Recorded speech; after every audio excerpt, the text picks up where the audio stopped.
Have you ever sat at a poker table, staring at your cards, just hoping for the best, while some other player seems to have it all figured out? Well, that's what we're digging into today. We're going to break down exactly what separates the casual player from the one who consistently wins in Texas Hold'em. Yeah, we've all seen that person, the player who just seems to know what you're holding. They rake in pot after pot, and you're just sitting there thinking, how? Is it some kind of magic? The answer is no, and we're about to pull back the curtain and show you exactly how it's done. And here it is, the very first thing you have to get into your head. The biggest myth about poker is that it's all about luck. It's just not. Winning, consistently winning, is a learnable skill. It's this potent mix of psychology, sharp strategy, and of course, discipline. And that's the skill we're going to start building right now. Okay, before we even touch a single card, we have to talk about what's going on upstairs. This is the foundation of everything. Because winning at poker, it starts with a winning mindset. So at any poker table, you've basically got two types of players. The fish, that's the amateur. They ride an emotional roller coaster, they play way too many hands hoping to get lucky, and they're always chasing that one miracle card to win a big pot. And then you have the shark, the pro. They are calm, controlled, patient, and incredibly selective. A shark isn't playing for just one pot, they're playing for your entire stack over the long haul. You want to be the shark. All right, you've got the shark mindset locked in. Now let's build the engine. These are the core mechanics of the game you absolutely 100% have to master if you want to succeed. In a nutshell, this is the game. You get 2 cards nobody else can see. There are 5 community cards everyone can use. Your job is to make the best 5-card hand. Simple enough, right? But here's the kicker, the secret sauce. You don't always need the best hand to win. Sometimes you just have to make everyone else think you do. And that, well, that's where the real game of poker begins. Now listen up. If you only take one single technical thing away from all of this, let it be this one: position. It is, without a doubt, your single most powerful weapon at the poker table. Where you are in the order of betting changes everything. And this is just the perfect way to think about it. When you're the last person to act, you get to see what every single other player does before you have to do a thing. They check, they bet, they raise. They're basically giving you free information. Acting first is like walking into a pitch black room. Acting last, that's like getting to flip on the lights. So you've got the shark mindset and you understand your most powerful weapon, position. Now you need a game plan, a proven strategy. This is how sharks hunt, and it's the single most effective strategy for new players. It's called the tight, aggressive style.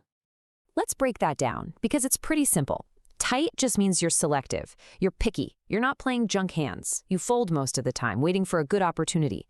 And aggressive, that means when you finally do decide to play a hand, you play it with force. You're not just calling, you're betting, you're raising.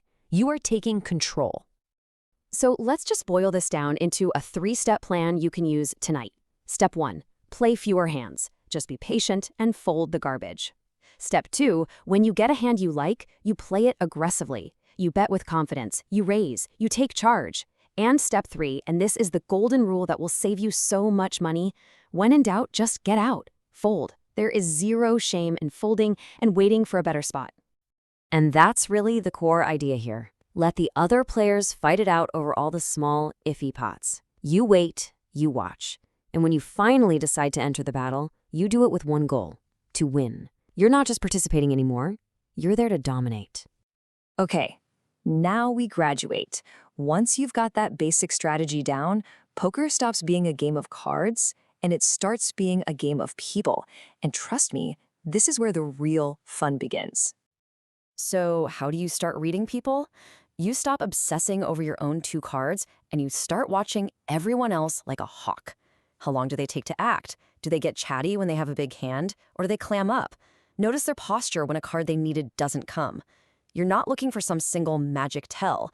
You're looking for patterns, things they do over and over again. All right, this last part is, well, it's arguably the most important. You can have all the skill in the world, but if you don't have discipline, you will still go broke. These are the habits that truly separate the winners from the losers in the long run. This number, 5%, this is your shield. It's the golden rule of managing your money. If you have $1,000 set aside for poker, you never, ever risk more than $50 in one game. Why? because even the best sharks have bad days. This rule ensures that one unlucky session can't wipe you out. It's what allows you to survive and come back to fight another day. And that flows right into this point. I've seen unbelievably talented players lose everything because they went on tilt. They got emotional, they got frustrated, and they just threw their entire strategy right out the window. A disciplined player with a solid game plan will always beat a more skilled but emotional player over time. Always. Building that kind of discipline comes down to one final habit: brutally honest self-review. After every single session, win or lose, you have to ask yourself a few tough questions. The first one is all about accountability. What mistakes did I make? Don't blame bad luck. Own your decisions. Second, you have to get specific. Which hands really cost me? Was it a bad call on the river? A bluff that got sniffed out? You have to find the leaks in your game before you can ever hope to patch them. And finally, this is the question that really tests your discipline. What should I have folded sooner?